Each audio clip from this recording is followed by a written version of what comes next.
दोस्तों, मेरा नाम अक्षदीप है। मैं आसाम के गुवाहाटी सिटी में रहता हूँ। मेरी ये कहानी उस समय की है जिस वक्त मैं अपनी माँ की कोख में था। आज मैं बड़ा तो हो गया हूँ और मैं ये भी मानता हूँ कि उस दौरान मैं इन सब चीज़ों को समझ भी नहीं सकता था।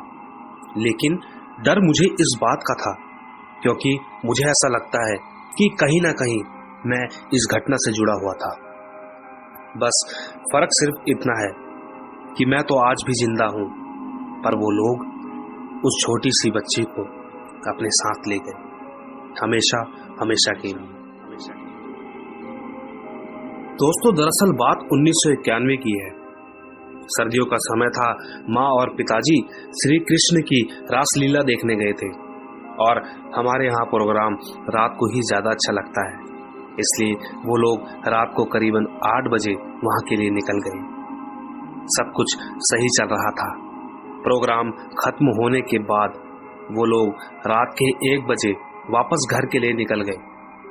रास्ते में बहुत ठंड थी, इसीलिए या शायद मुझे पता नहीं, पर अचानक मेरे पिताजी की बाइक बीच रास्ते में रुक गई।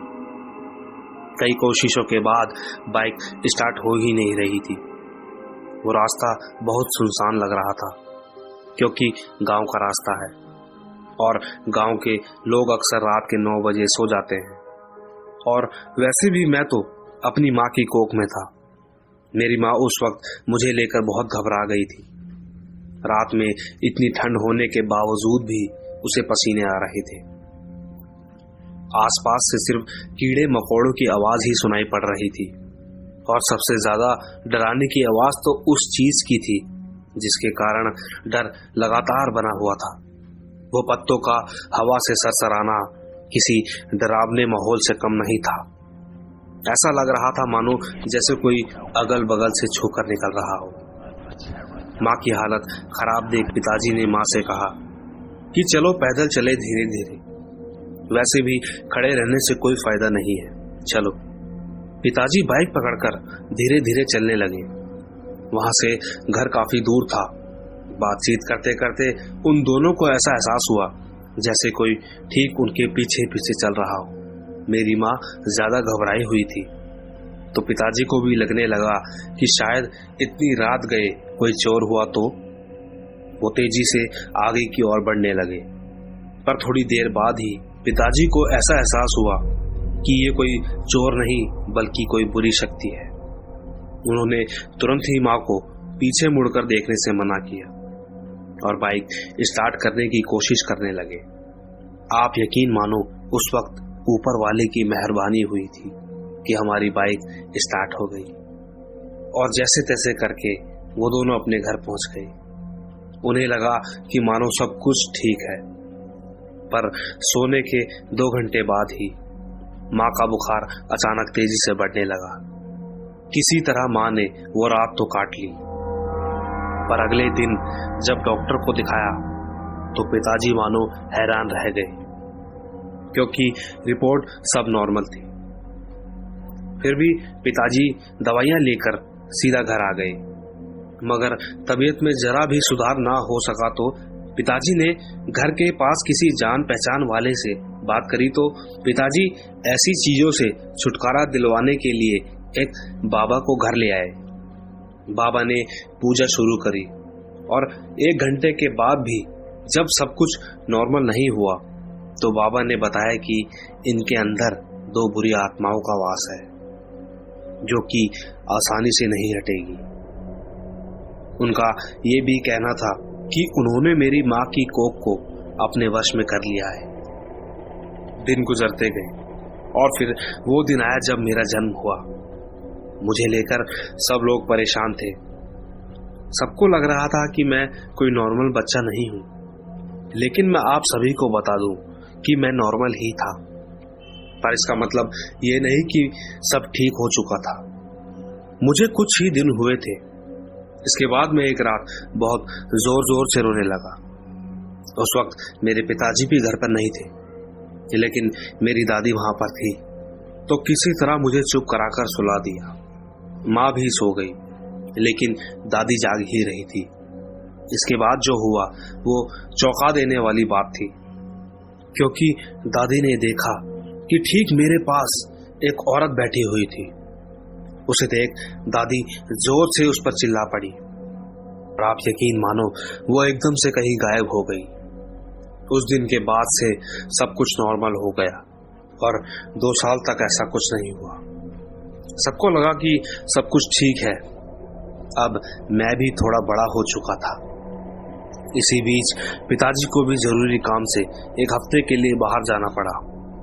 पर आप मेरी बात मानो, ये जो हादसा मैं आपको बताने जा रहा हूं, इस हादसे ने हमें पहले से भी ज्यादा डरा दिया। ठीक रात का समय था। उस वक्त हम सब सो रहे थे कि तभी अचानक जोर से दरवाजा खटखटाने की आवाज हुई और हम सब जाग गए। बाहर शायद 2 औरतें थी जो कि बहुत तेज चिल्ला रही थी। वो हमें ही पुकार रही थी। मेरी माँ एकदम से घबरा गई और वो जैसे ही दरवाजा खोलने के लिए उठी ही थी कि तभी अचानक हमारे घर का फोन बजा। फोन हमारे पड़ोसियों का था। उन्होंने कहा कि आपके घर से इतना शोर क्यों आ रहा है, और जब हमने बाहर आकर देखा तो आपके घर के वहां कोई भी नहीं था। कौन है जो इतनी रात को मजाक कर रहा है? ये बात सुनकर मेरी माँ को बहुत गुस्सा आया और वो तेजी से बाहर का दरवाजा खोलने के लिए आगे बढ़ी। एक तरफ माँ के मन में ये भी था कि कहीं किसी को कोई परेशानी तो नहीं हुई। माँ ने दरवाजे के पास जाकर की होल से बाहर की तरफ देखा तो पाया वहां सच में 2 औरतें खड़ी थी।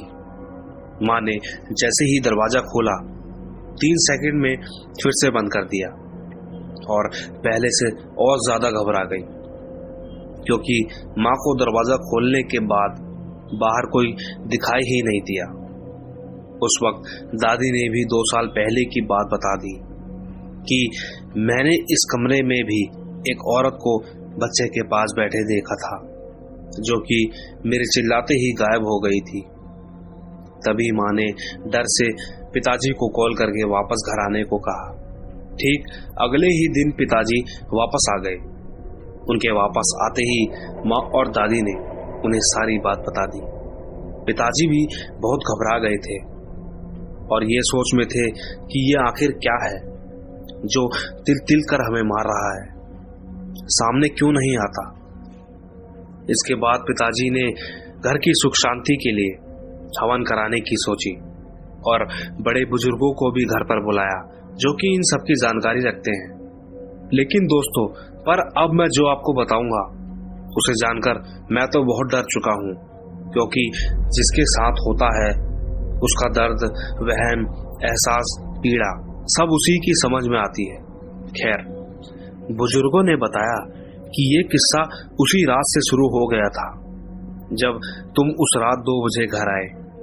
बहू के पेट में पल रहा बच्चा उन आत्माओं के रास्ते में आ गया था।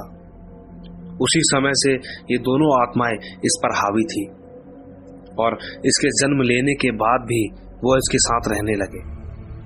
लेकिन जैसे जैसे ये बड़ा होने लगा वैसे वैसे इन दोनों आत्माओं को तकलीफ होने लगी, क्योंकि वो एक बच्चे के साथ ही रहना चाहती थी। इसलिए आज तक किसी भी प्रकार का कोई नुकसान नहीं पहुंचाया। ये बात सुनकर सब हैरान थे, क्योंकि ये कोई साधारण बात नहीं थी। दूसरा सबसे डरावना सच तो ये था कि वो अब भी इसी के आसपास रहते हैं और आगे भी रहेंगे।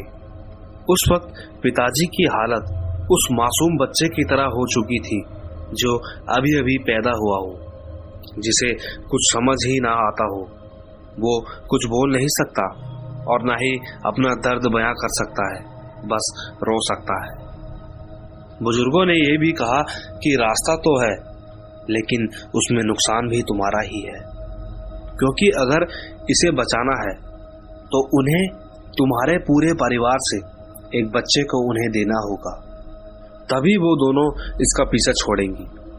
ये बात सुनकर पिताजी को बहुत गुस्सा आया, पर वो कर भी क्या सकते थे।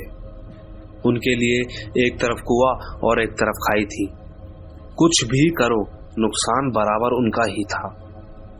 रास्ते चारों तरफ से बंद होते दिख रहे थे, बस बची थी तो एक उम्मीद। खैर, दिन गुजरने लगे, धीरे धीरे सब नॉर्मल हो गया।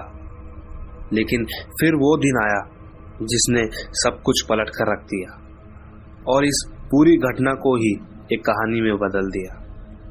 दरअसल हुआ यूं कि मेरी बुआ को नए घर की तलाश थी। वो हमारे यहाँ आए हुए थे, तो पिताजी ने हमारे आसपास ही उन्हें नया घर दिला दिया। सब कुछ ठीक चल रहा था, हमारा पूरा परिवार खुश था, दिन अच्छे बीत रहे थे। एक दिन बुआ की छोटी सी बच्ची बाहर खेल रही थी। उस वक्त सब लोग अपने अपने काम में लगे हुए थे। सबको यही लगा कि वो बाहर ही खेल रही होगी, लेकिन थोड़ी देर बाद जब सब उसे ढूंढने लगे तो वो कहीं मिली ही नहीं। सब डर चुके थे। पिताजी अचानक खाई की तरफ दौड़ कर गए तो वही हुआ जिसका डर था। वो छोटी सी बच्ची जो किसी को देख नहीं रही थी, खेलते खेलते खाई में जा गिरी। पिताजी दौड़कर उसे ऊपर उठा लाए, पर वो अब जिंदा नहीं बल्कि बेजान पिताजी के हाथों में थी। मेरी दादी ये सब देख बेहोश हो गई। चारों तरफ सन्नाटा था। मुझे मेरी माँ ने कसकर पकड़ रखा था। उस वक्त किसी को कुछ भी समझ नहीं आ रहा था कि करे तो क्या करे। हाथ पैर ठंडे हो रहे थे। पिताजी को तभी वो बुजुर्गों की वो बात याद आ गई। उन्हें लगा कि शायद आज वो सच हो गया, क्योंकि उस दिन के बाद से आज तक कोई घटना नहीं घटी। दोस्तों, मैं यकीन से तो नहीं कह सकता, पर बच्ची की मौत के बाद से आज तक कुछ भी नहीं हुआ है। लेकिन हम जब भी उस पल को याद करते हैं तो रोना आ जाता है। भगवान उसकी आत्मा को शांति मिले। दोस्तों, आपको हमारी ये कहानी कैसी लगी, कृपया कमेंट्स बॉक्स में ज़रूर बताएं। और अगर आप भी हमें अपनी कोई कहानी भेजना चाहते हैं तो डिस्क्रिप्शन बॉक्स में हमारा व्हाट्सएप और टेलीग्राम का लिंक है, जिस पर आप हमें अपनी कहानी भेज सकते हैं। हम उसे अपने शो में ज़रूर शामिल करेंगे। तो जल्द ही आपसे फिर मुलाकात होगी। तब तक के लिए गुड बाय।